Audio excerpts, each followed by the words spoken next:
MPSC है सब जानती है। त्यामुळं ज्यांनी प्रश्न निर्माण केला तीच लोक प्रश्न सोडवणूक करायचा नकली प्रयत्न करत होते। विद्यार्थ्यांना पुढे करून इमेज डेव्हलप करण्याचा जो काही अनेक वर्षाचा प्रयत्न आहे त्या प्रयत्नाला मोठा खुटा एमपीएससीच्या पोराने मारला। हे बघा, आमचा विषय रोजचा आहे। मी फिरस्ती माणूस आहे, मुळातच मी भटक्या जमातीतला असल्यामुळं या त्या गावातनं दुसऱ्या गावात इथं पाल ठोकायचं, तिथं राहायचं, तिथलं काम करायचं, पुढे जायचं हा आमचा मूळ पेशा आहे। आणि त्यामुळं या महाराष्ट्रातला कुठलाही विषय आला तर त्या विषयाच्या बाबतीमध्ये भटंकती करणं हा माझा नित्य नियम आहे। आणि त्यामुळं एमपीएससीच्या बाबतीमध्ये जो विषय पुढे आला तो विषय सातत्यानं वेगवेगळ्या माध्यमातून आम्ही मांडतोय। जेव्हा आमचं सरकार नव्हतं तेव्हा तुम्ही लढाई बघितली, तेव्हा तर विरोधी सरकार असताना मी या इथल्या सगळ्या पोलिसांना विनंती केली, तुम्हाला जी काय केस घालायची आहे ती माझ्यावरती आणि भारतीय जनता पार्टीच्या कार्यकर्त्यांवरती घाला, तुम्ही एकाही विद्यार्थ्यावरती केस घालू नका। झाली तुमच्यावर झाली केस झाली नाही। अभिमन्यू पवार साहेब सुद्धा त्या ताकदीने लढतायत, सदाभाऊ खोत। तर आम्ही आंदोलनात येण्यापूर्वी म्हणजे 2016-17 पासून एमपीएससीचे विषय आले तर त्या विषयावरती लढतायत। मित्रांनो, एमपीएससीच्या सर्व विद्यार्थ्यांना मी एक विनंती करतो, हा निर्णय माननीय देवेंद्रजी फडणवीस साहेब आणि एकनाथ शिंदे साहेबांनी घेतला, त्यांच्या कॅबिनेटने घेतला। अरे आम्ही पोस्टमन माणसं आहे, आम्ही काही एवढी मोठी माणसं नाही आहे। तुमचा निरोप घ्यायचा वर जायचं, वरचा निरोप घ्यायचा खाली जायचं, हे असले आमचा विषय आहे। आम्ही काही मोठे पदाधिकारी नाही, आम्ही सामान्य कार्यकर्ते आहोत। पण आम्ही सामान्य कार्यकर्ते आहोत ते मातीतले आहोत। आमची नाळ लोकांची आहे, आमची नाळ तुमच्या प्रश्नाची आहे। म्हणून मागे कुणी आंदोलन केलं, काय केलं, निर्णय का झाला नाही, आम्ही काही सरकार नाही। अभिमन्यू पवार, मी, सदाभाऊ खोत काही सरकार नाही, आम्ही सरकारमधली लोक नाही, आम्ही सत्ताधारी पार्टीतले लोकप्रतिनिधी आहोत। पण आज तुमच्याकडे आम्ही लोकप्रतिनिधी म्हणून आलो नाही, भारतीय जनता पार्टीचे कार्यकर्ते म्हणून आलो नाही, आज आम्ही तुमचे बंधू आहोत। या नात्यानं आम्ही तुमच्या आंदोलनात आलो। काही लोकांना प्रश्न मिटला तरी अडचण आहे, आमच्याच कोंबड्यानं बाग दिली पाहिजे तरच पाठ व्हावी अशी काही लोकांची धारणा आहे, भावना आहे। पण त्यांच्या दुकानाला मोठा टाळा लावण्याचं काम आम्ही केलेलं आहे। आणि म्हणजे विद्यार्थ्यांना घेऊन बरोबर केलंय, तुम्ही ते केलंय। आणि ते लॉक असं आहे, ते लोखंडी चावी नाही आहे, तो कोड आहे, तो कोणाला कळणार नाही आणि ते आता त्यांना उघडणार नाही आहे। तुम्ही या एमपीएससीच्या विद्यार्थ्यांच्या भावनांचा खेळ मांडू नका हे सांगण्यासाठी आम्ही इथं आलोय। कारण मित्रांनो, 24 जून 2022 हा निर्णय झालाय आणि आपलं सरकार नंतर आलंय तरी सुद्धा आमच्याच नावानं शिमगा, आमच्याच नावानं शिमगा, आमच्याच नावानं शिमगा, जणू काही शिमग्याला चुकल्यासारखं तुम्ही बोंबलताय।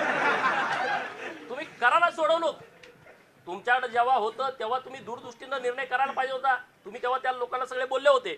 म्हणून मी तुम्हाला आज इतकं सांगतो की राज्यामध्ये जे सरकार आहे ते संवेदनशील सरकार आहे।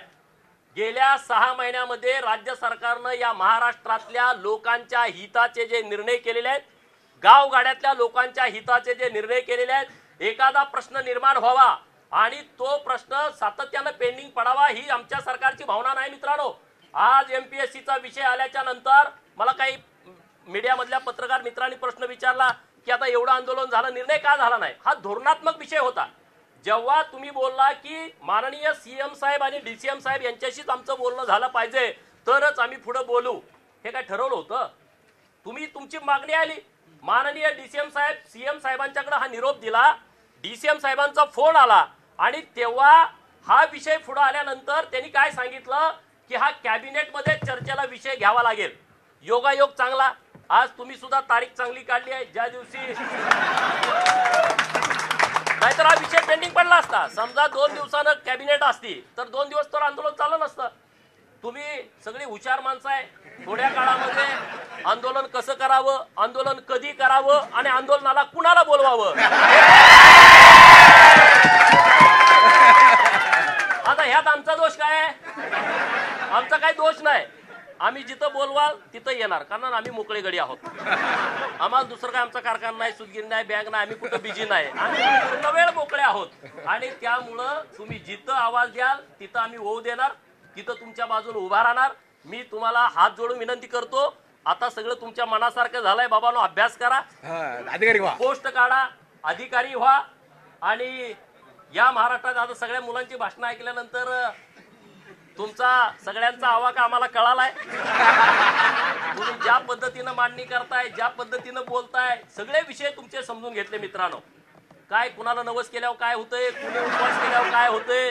पण मित्रांनो, एक गोष्ट लक्षात ठेवा, आता अनेक मुलं आम्हाला जेव्हा भेटतात, लग्नाच्या अडचणी आहेत, मुलींच्या लग्नाच्या अडचणी आहेत, वय वाढतंय, पण मुलीनं जर सोमवारचा उपवास केला तर तिला चांगला मुलगा मिळू शकतो.